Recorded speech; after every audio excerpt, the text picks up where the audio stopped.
Hey everybody, your friendly neighborhood Glenn here, and I'm really excited. We got a special show today. I know you're all looking at your computers. You're going, it's Friday. What are you doing on and not having a drink in your hand for Friday Night Audit? Well, today is exciting because we are going to celebrate 1 year. Can't believe it's been a year already for DEI Advisors. Some of the best names in hospitality got together a year ago to create this, collecting all these amazing stories. And we're going to share, I think, some of those stories today. We're going to have a big celebration. And we have with us Mr. David Kong, Rachel, Humphrey, Dorothy Dowling, and Lan Elliott. We got a packed house this morning. Congratulations, everybody. Thank you. Thanks so much, man. Appreciate you having us. This is so exciting. So so first of all, congratulations. You've done more than 100 interviews so far. So super exciting. Talking all the top leaders in hospitality. We're talking Anthony Capuano, Keith Barr, Mark Halplamazian, Jeff Bellotti, Pat Pacious, Leslie Hale, Ellie Malouf. I could go on and on and on. I gotta connect with you guys. How are you getting all these great interviews? I mean, I got to get some of these in here. But anyway, David, how has it been doing this for the last year? Because I know we spoke before you started, and you're very excited about making a difference in our business in a different way. Yeah, it's been most gratifying. As you know, when I was CEO at Best Western, I was there for 17 and a half years, and I was always invited to CEO panels. And what struck me as odd was I would be seemingly the only lone token minority representation at these panels. And obviously that's not right, and it's not good for business. And I'm heartened to see so many hotel companies making a difference now by implementing programs aimed at recruiting diverse talent, developing them, and also setting targets to promote the diverse talent. That's all very gratifying. But I also see that individuals need to be ready for those opportunities. And that's why we launched DEI Advisors to empower personal success. And I'm most gratified that so many of my industry acquaintances have stepped up and supported us in a big way. And as you mentioned, all the big name CEOs have been on our show, and there are all kinds of development officers and marketing officers and other professionals that have been on our show. And it's just such wonderful advice on a variety of topics, learnings from their life journey in the industry, how they overcome challenges, how they took risks to broaden the horizon and prepare them for big opportunities. There are just so many wonderful perspectives, thoughts, and advice that's been offered on our show. I'm just very, very gratified. Yeah, it's such a wonderful thing. So, Rachel, how did you all get everybody together and make this the brain trust that was gonna help make change in the future? I actually didn't bring this group together. David brought this group together. Oh. I may have had a slight role in it. A year ago in January at the ALICE conference, the Women in Hospitality Leadership Alliance was actually having its first in-person meeting, and both Lan and David came to that. It was the first time I had met Lan. David and I had both recently retired and had an opportunity to talk about what he was interested in doing. And when he invited me to join this incredibly talented group, there was no way I was going to say no. So it both, makes me feel good. It keeps me in contact with these amazing relationships I've built over the years, but it gives me an opportunity to share these incredible stories that I've heard either one-on-one or at conferences with a much broader audience. So I'd love to take credit maybe for the initial meeting, but certainly not for bringing everyone into DEI Advisors. Too bad. This was your opportunity to really steal the spotlight here. All right. So Dorothy, so let me go to you on this one. The common theme that I'm feeling is a lot of you have had great careers, and now you're looking to help others in the future, right? How does this help you create a platform for future success in our business as far as you're concerned? Well, I think you've captured the sentiment correctly, Glenn. It's really about paying it forward and really helping those that are in earlier stages of their journey to hopefully learn from the experiences that many of us have had through hard knocks. But if I could just echo the sentiment, I had the great honor of working with David for many years at BWH Hotel Group, and I always joke with David about hiring your boss and that he was the best hire I ever made. So it was a remarkable opportunity to have that opportunity again to hire That's David, great. even though he asked me this time. But to be with a founder of just David's courage, advocacy, and his vision to continue to make a difference in this industry, and to have the pleasure of working obviously with Rachel and Lan as well is a really significant honor. Yeah, it really is. It's such a wonderful thing to be a part of. Lan, how are you feeling now, 1 year into this amazing effort? Do you feel like you're starting to move the needle in the right direction? Where do you feel you've come from and where you are compared to today? Yeah, I think as Rachel had mentioned, we had thought that this would be something that would appeal primarily to people who are younger in their career and looking to gain new skills to continue to progress in their careers. But what we've discovered is actually there are a lot of senior leaders who are actually watching this show as well, and either learning from each other or using it as a way to connect with their peers across the industry. So I think in addition to the amazing intent that David had originally, we've also had a number of additional benefits that were unintended but have been really wonderful.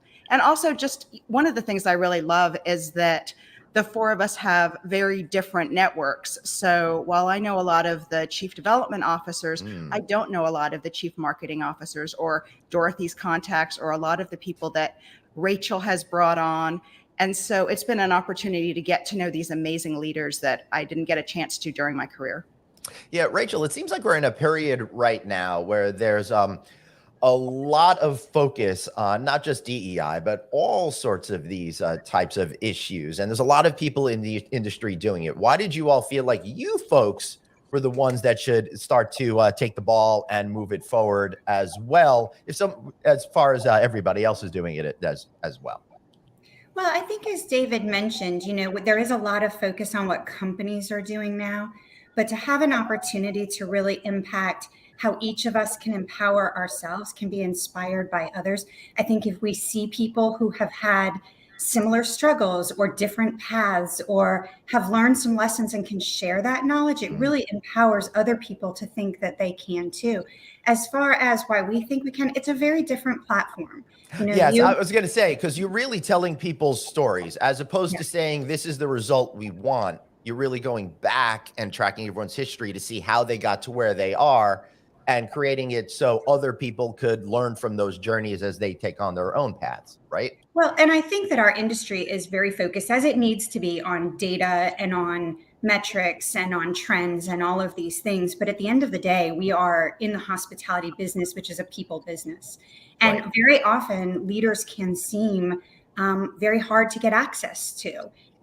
Or that they have no struggles or no challenges. We all know that that's not accurate. Absolutely. Right. And I think coming out of the pandemic, people are willing to be more vulnerable, to share their stories more, to be very open in some of the challenges, hardships, struggles we all have. I know one of the pieces of feedback I get a lot is not just about myself, but even about this group of people or others we've interviewed is I was so surprised to hear that person who has reached this incredible level of leadership still struggles with this thing. And I think that's so important for us to see that there is no point and that we no longer have any challenges. Or like Lan said, when I first heard how many high-level leaders were listening to other leaders, I thought maybe it was competitive advantage. And then I was like, oh no, you get to be a leader by being curious, by wanting to continue learning. You don't stop that just because you get a C at the front of your title. You want to keep learning from these other people that have done so well. So I think the platform is very, very different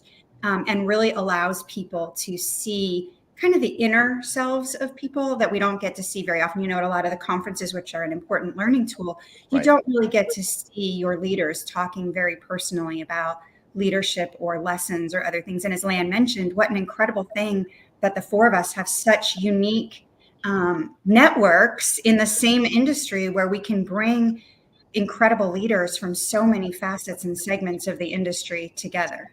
Yeah. And I think, Rachel, you're right on target when you say that people are willing to be more vulnerable. When I switched from doing this a weekly audio only podcast to then a daily video show because we're in the COVID crisis, one of the things that amazed me most was how all the different leaders would come on, and they all had president positions at different management companies or whatever, for example, and they would share. And I've seen that spirit of sharing move forward. So, David, I look at you and I think about when you were, running a major hotel company. And I know you started at the lowest levels at a hotel in Hawaii, but to me, your journey just seemed like, oh, he worked hard and made it, getting to what Rachel said with no kind of challenges or something. One of the things I love is that you're getting all of these major people in the industry to actually share their real struggles so we could all learn from that.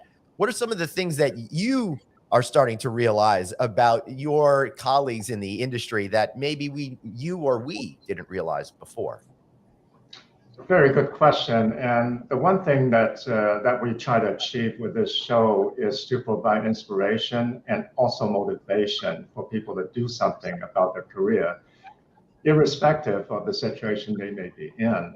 And from talking to a lot of industry leaders through the show, I found that they don't get deterred by setbacks or disappointments. Most of them just look at them as learning experiences. In fact, they go out of the way to make mistakes so they can learn from it. I also thought about the fact that many of us make decisions based on intuition, and that intuition can be refined with experience. So the more mistakes that we make, the better intuition we have in making decisions.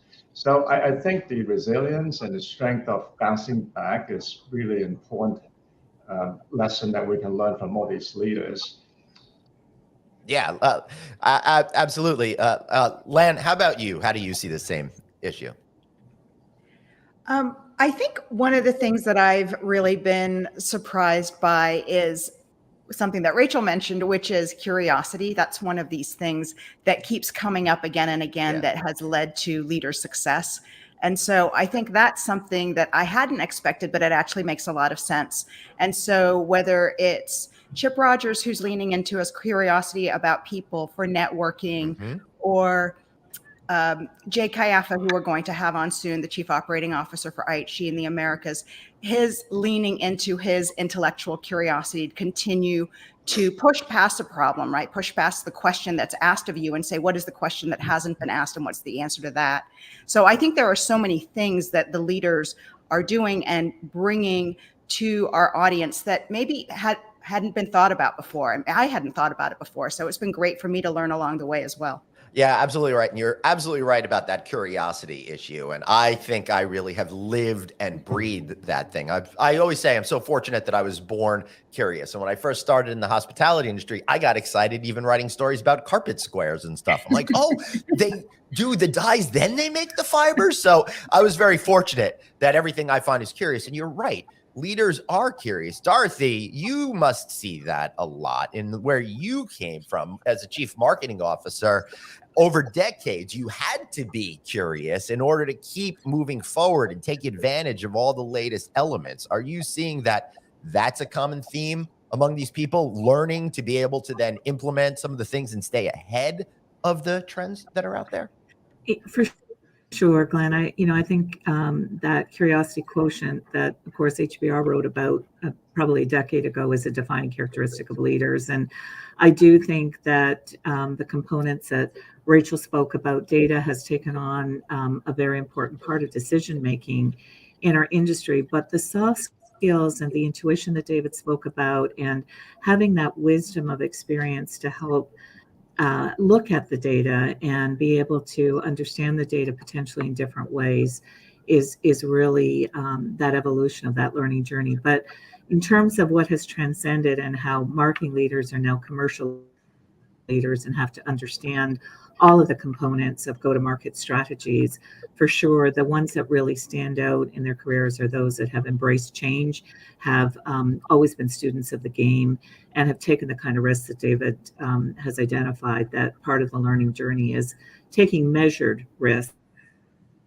and measured bets, and to learn from how that journey continues to iterate. So for sure, that has been part of the joy of the peer network that I've had over the years, and some of the extraordinary leaders that truly are defining this new hospitality industry that we all get to be part of.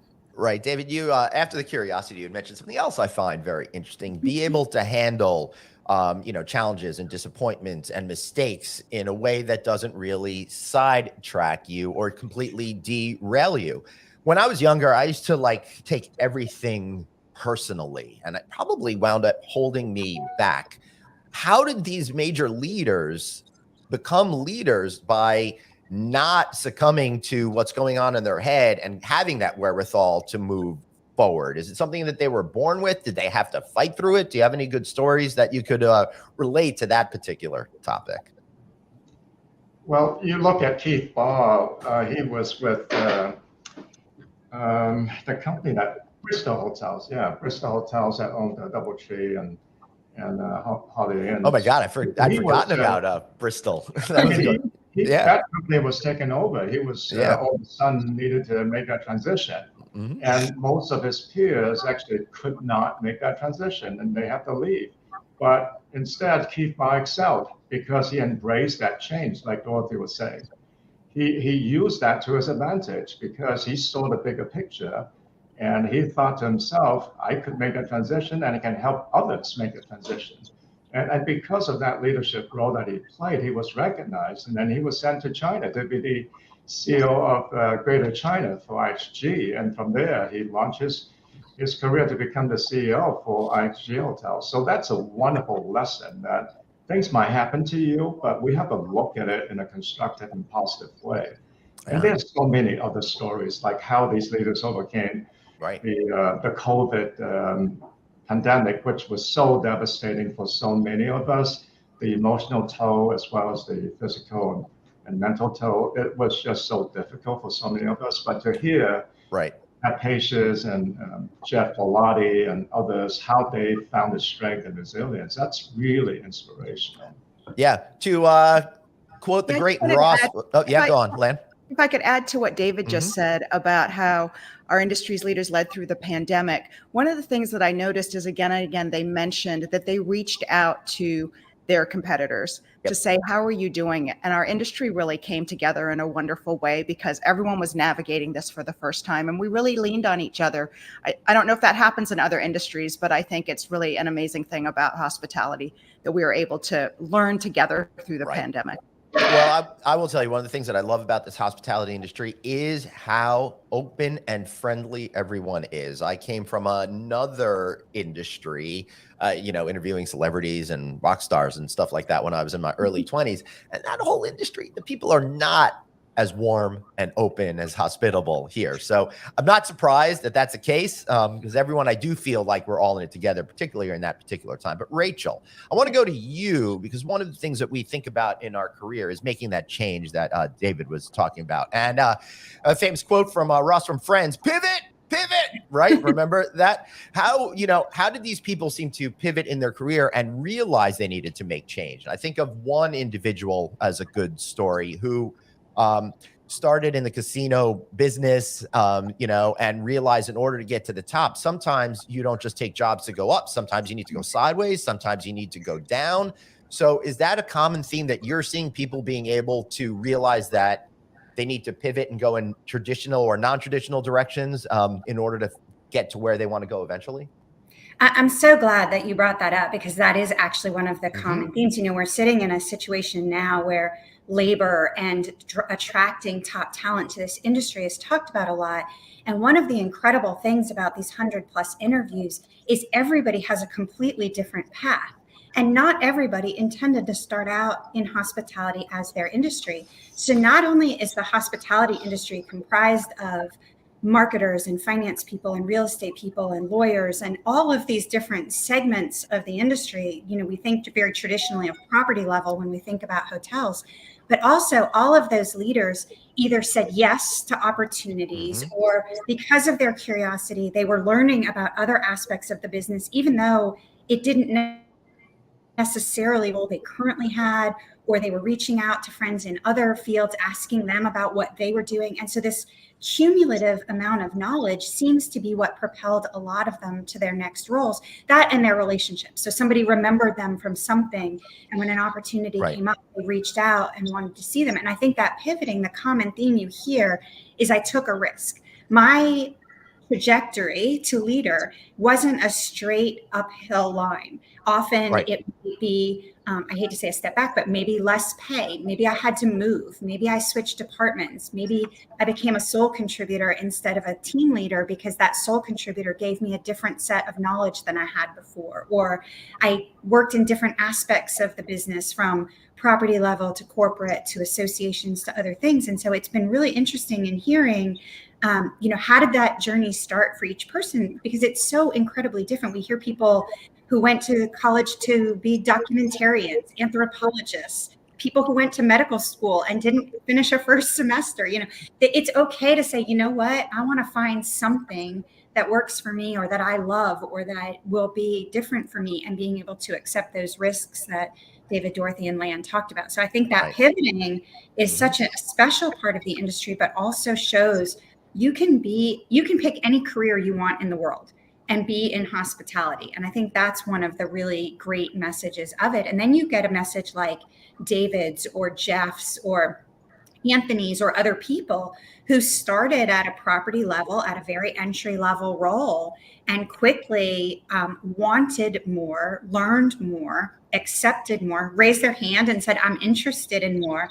And you can see how that's really impacted it. So for each of us, and I probably fall in the other category of being very afraid to raise my hand or to seek out additional opportunities, you see that there's no harm. Worst thing is somebody says no, and you're either considered for something else down the road, or you find somewhere else that gives you that next opportunity. And so I'm really inspired by the people who have had the opportunity to continue to build upon what they started with, and then have this amazing, massive knowledge. And Glenn, you listed all those incredible leaders at the very start when you were talking. You left out Glenn Hausman, who was a guest. We were at 21 minutes and 39 seconds in. I was wondering what you were going to say. It was the best of the 100 Not only interviews. Was it the best of the 100, but if anyone wants to listen to you talk about being in the world of rock and roll stars and celebrities, you shared very vulnerably what that period of time was like for you. So, I think that's an incredible thing too. The media, the trade media,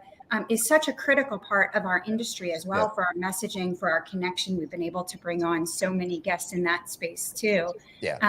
But I just think it's an incredible way of sharing your story, which is different from David's mine, Dorothy's Lan's. Right. Yet here we all are, the five of us talking together. But what's interesting, though, is everybody's stories are fundamentally different. But over these 100 interviews, you've really started to find tentpole characteristics, which binds us all together as human beings and career professionals. That curiosity part, the pivoting part, those things really start to come together, because if you're not curious, then you're not going to probably get out of that comfort zone as easily in order to be able to make that pivot, which will ultimately get you to a goal that you wanted, or one you didn't even realize was going to be out there, but was fundamentally better. When I started my career, there was no technology like this. And if I didn't pivot and make changes in my life, I wouldn't be sitting here doing this, right? If Dorothy didn't do it, she probably wouldn't have been able to achieve running a chief marketing officer position with one of the world's largest hotel companies out there. So, Lan, is this something that you're seeing? And what recommendation would you give to the younger people that are listening to these interviews to imbue in themselves so they could become better professionals? Yeah, absolutely. I think this idea of being open to opportunities is something that we've seen again and again. And the idea of trying different roles, I recently interviewed Greg Keneally at Mission Hill Hospitality, and he had this concept that I really love of you can be a rock star, so be really good at your one thing, or you can be an all-star, which is to get good at lots of different things. And how his ability to move towards being an all-star has really propelled his career. And I think we've seen that again and again. I do think a lot of young people are looking for that next title. And sometimes when I talk to them, they want the next title, not really focused on what are the skills I need to get to that next title. So I think being a little bit, and the other thing is having a plan, right? So being a bit strategic about where do I want to go and what skills do I need to get there? And that might entail some lateral moves, or perhaps a move that they hadn't thought about in order to gain the skills to get to that end goal in 5 years, whatever they're shooting for. Yeah, I can't even tell you how many stories I've heard on No Vacancy Live and No Vacancy News Today about people that took an opportunity that they didn't expect, and it wound up resetting and changing everything, and fundamentally made them a much happier human being in the long run. So, Dorothy, we're starting to head towards the wrapping up thing. You're in Europe right now, right? That's pretty. Yeah, That's yes. pretty cool. I love this technology that we can speak from all different parts of the world, and it seems seamless. So, what would you recommend for younger people in order to find more success? And how do you fit that work-life balance in an appropriate way for how you feel you'll be perceived within our industry today? Because we all came up in the age of work, work, work, maybe get a little sleep, go back to work. And now it's completely different. So how do you see that coming together so they can still be successful, but have a life? Well, I think that is a very pertinent question that we've asked so many of our DEI advisors, Glenn. And I do think that there's choices and trade-offs that people have to make through their career in terms of the investment they need to make in the success of their role, as well as whatever other demands that they're investing. So life is a journey, your career is a journey, and they have to understand where they want to take those bets and make those investments along the way. But I think the consistent theme that we have heard, or at least from all of the folks that I have interviewed, that having a career and moving up does require a significant investment of time, energy, passion, and learning. And so one has to make those decisions to make that investment. So it is one of those trade-offs, but it's not about work-life balance. I think it's actually figuring out how to use your time to invest in different parts of your life and get the right kind of return.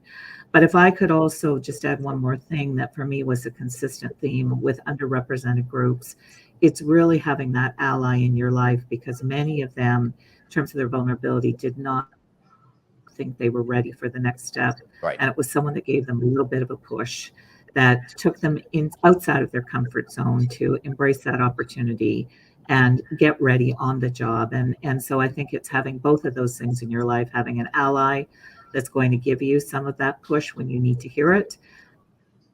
And it's also recognizing that if you want to have a C-suite job or a very significant leader job, you are going to have to put the time in and the learning to be successful. Yeah, absolutely. I don't think I ever felt comfortable in my entire career when it came on to taking new challenges. And I would recommend to everybody the whole notion of getting comfortable with being uncomfortable. I don't think we talk about that enough. I mean, I remember when our generation was, considered, you got it easy, you got it easy. Now, of course, we look at the next generation, they got it easy and they are really comfortable. So we need to get them more uncomfortable. I should start with waking up my kids after this interview, making them uncomfortable.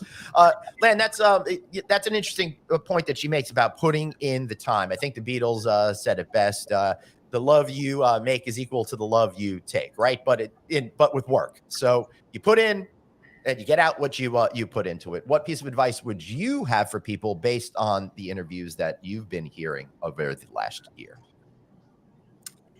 Well, I think along the lines of what you just talked about, one of the things we hear that women say, because it's sometimes hard to have a family and have a very aspirational career, right? Something that I love that they say is you can have it all, just not at all at the same time. Right. So I think that's part of the way of thinking about it, is that there are different times in your life where you can push levers more and maybe dial back a little bit.